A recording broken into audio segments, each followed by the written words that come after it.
It has been a long 2-year journey from when we first bought our block of land and started our build. From selecting every detail, whether it be colours or fixtures and fittings, it's been a fun and wild ride to say the least. But now we've finally reached the part where we turn our house into a home with lots of post-build projects and DIYs to make it our own, and we're excited to share this journey with you. Welcome to our home series. Hey guys, welcome to my channel. In today's video, my husband and I are going to be hanging our 85-inch TV to the wall, so let's get straight into it.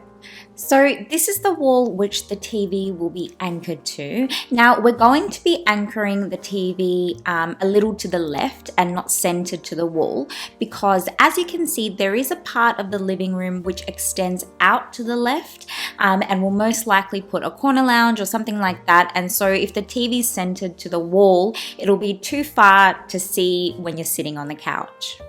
So the first thing we did is pull up the dimensions of the TV online and measured the length and the height against our wall. We decided to go with the One For All universal TV wall mounts, and our TV has a VESA mounting hole pattern, and this mount system is compatible with that standard, and it comes with all the necessary screws and washers and even a small level, but you do need to have your own drill and stud finder. So here my husband is knocking on the wall to get a rough idea of where the studs are, and then going in with a stud finder to double check and mark the areas to drill.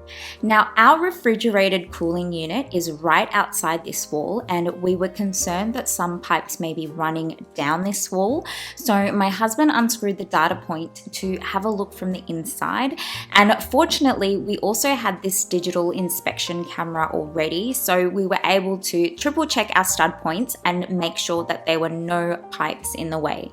Next up was to check if the fixing holes of the mount would line up with the studs marked, and we only need to use 5 screws to hang the mount to the wall, so we just checked that 5 points would line up with the studs marked.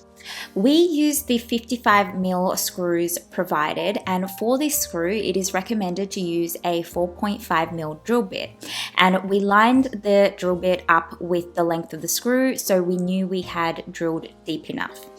Now even though a 4.5mm drill bit is recommended, we first drilled the stud points with a smaller drill bit just to check one last time we had hit the stud points, so we wouldn't have bigger holes everywhere if we had missed them. Once the points were confirmed, it was time to go in with the bigger drill bit and drill the holes. Next, we placed the screws with the mount by hand, not tightening them or anything, but just to check the level was fine. And once that looked all okay, it was time to drill in the screws with the washers. At first it was hard to believe that such a small mount could hold up a 40-kilo TV, but when the screws were tightened you could really feel how sturdy the whole thing was.